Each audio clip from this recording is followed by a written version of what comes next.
Hey y'all, and welcome to Denby's Teaching Tips.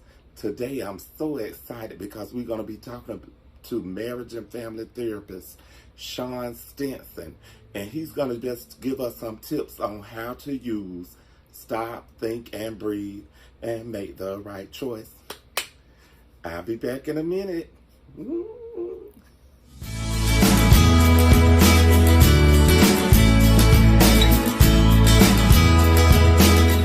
We're going to talk about how we can use Simon the Self-Control Seal with some of our SEL lessons, or with just some of our, when we're talking to our students.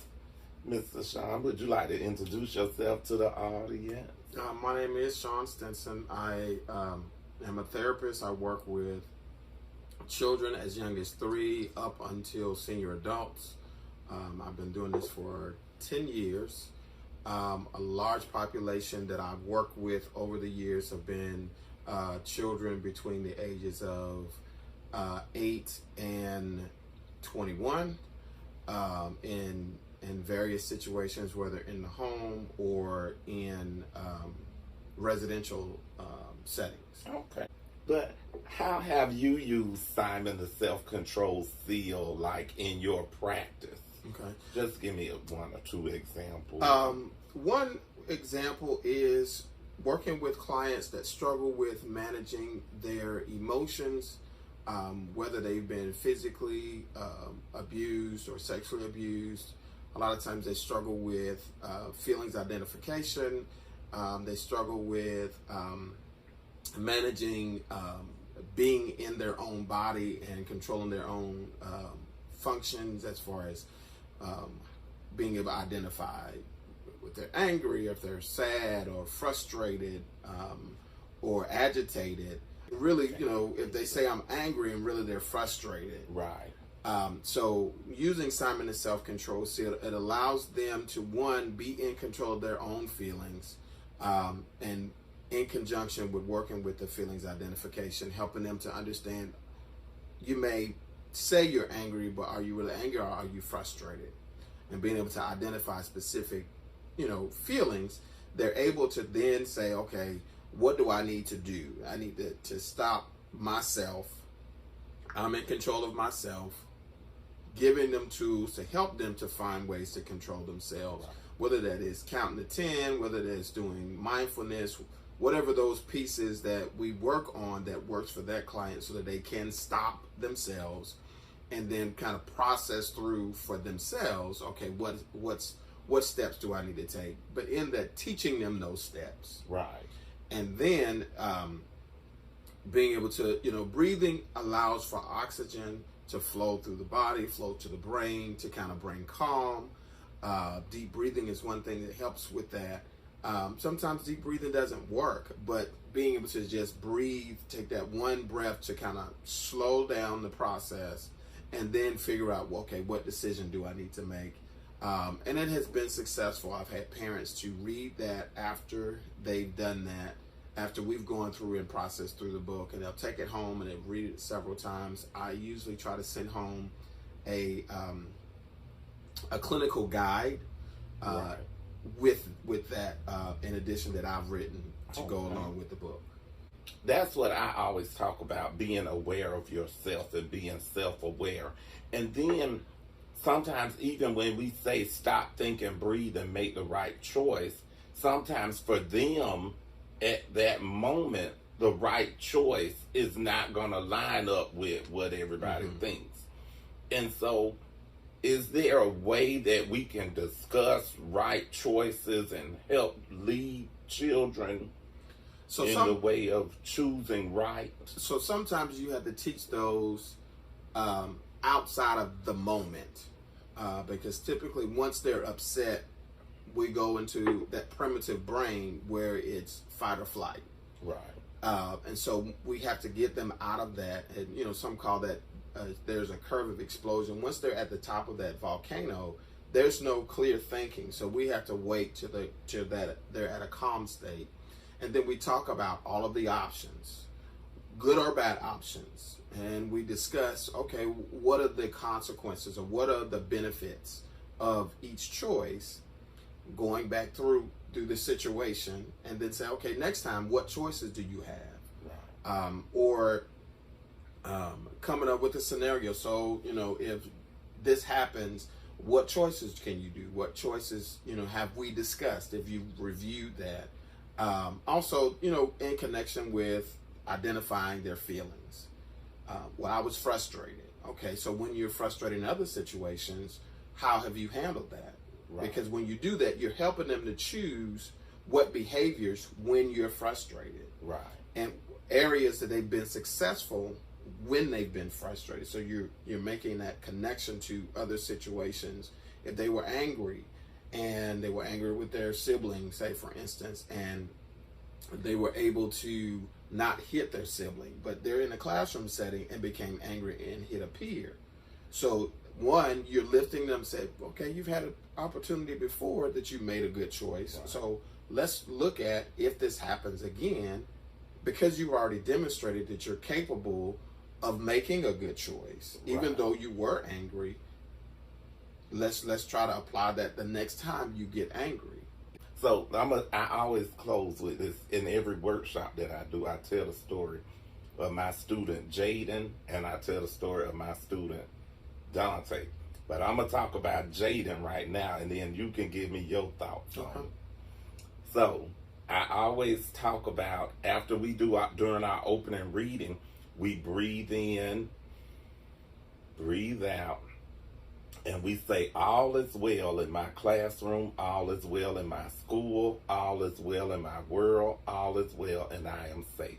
So Jaden quickly snaps back, Mr. Demby, what happens if all is not well? And I'm like, oh, Lord Jesus, how do you think about what make a kindergarten? And Jaden in kindergarten. So I'm like, he's saying, well, what happened if all is not well in my world? Or what happened if all is not going well? And so I told him about, speaking positive affirmations. Even when things are not going well, that's you being aware of your surroundings. When things are not going well, sometimes you say the positive affirmations to make things well. Okay. So he snaps back and says, well, I understand that, Mr. Demby, but what I'm saying is sometimes that breathing and stuff like that and saying positive stuff don't work. Okay. And I'm like, well, what? Okay, where we going? He say sometimes you just got to get the anger out. Mm-hmm. And I'm like, what? You're right. He right. Like you sometimes, when you stop, think, and breathe and make the right choice is like just getting the anger out. And so I finally said, well, after you get the anger out, maybe you can use all is well or use something like that to come back to being your regular self rather than, the angry person that you get the anger out, and finding ways to get the anger out. Like a lot of times I tell my kids, they can throw the books on the floor, I'll shut the door, I'll let the other kids walk out of the room and shut the door, and I tell them throw the books or do whatever until you calm down. Mm-hmm. And so that's the way they get their anger out. But then when it's time, I have them do a little short meditation to come back to themselves. So with that, there's two things that so going to when they say, what if things are all not well in my world? One of the things that, that I talk about is what makes you think that? Where does that come from? With the population I've worked with, a lot of them have had some type of traumatic event. And so being able to understand, okay, what makes that unsafe for you? What makes that not well? And you're able to kind of hear that story and talk about, okay, they may talk about, well, my we had a community shooting, and so it makes me feel unsafe. Okay, what about that being unsafe is disturbing for you or is upsetting for you? Well, I had a friend that got shot by somebody a couple of years ago. Okay, that really would make you feel unsafe, which means that you're not going to feel great and it's going to create that piece of it's not well because someone else has died in my presence. And sometimes those kids take on that it's my fault, even though they may not be related to that situation, but because they've had a traumatic event that they were connected to, they in their own minds make those connections. And so when they're able to identify those pieces, okay, in another situation when you felt unsafe, what did you do? And so then you pull in those breathing techniques, or those techniques of I beat up a pillow. Okay, so do you feel like you want to do that now? And someone may say yes, and someone may say no. Okay, well, that may not work for you right now. Okay, and that's okay. What else have you done when you felt unsafe? Well, I asked, to talk to so and so, or I asked for a hug, or I asked that people reassure me that I'm okay.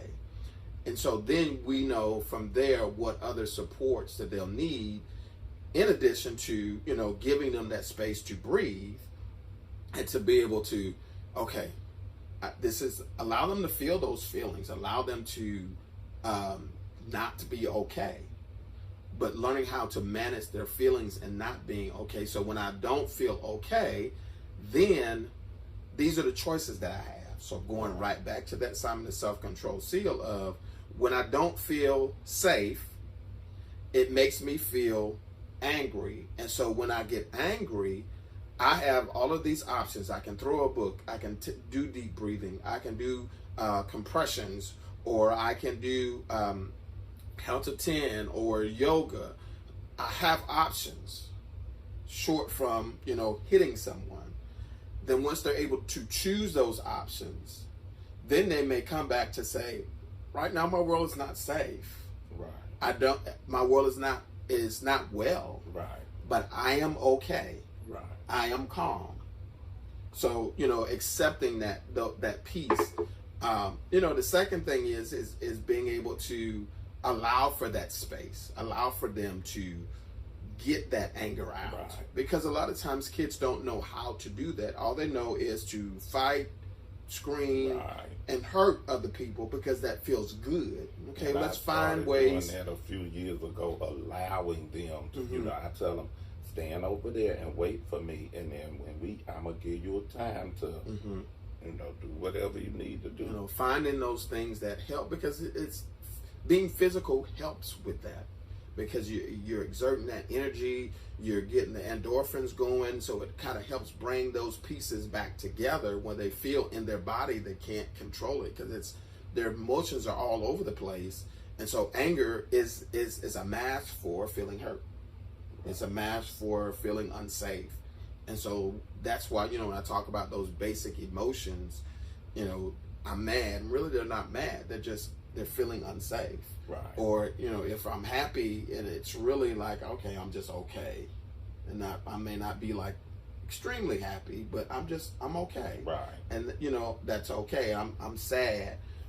Or, whatever those feelings are, being able to honor those feelings, and give them space to work through those feelings. If they need to cry. It's okay. Well, thank you so much. With the book we're talking about is Simon the Self-Control Seal, and it's the saying that he does is stop, think, and breathe, and make the right choice. So I'll go look for that on Amazon, or you can order it from me. The link will be down below. Thank you so much again.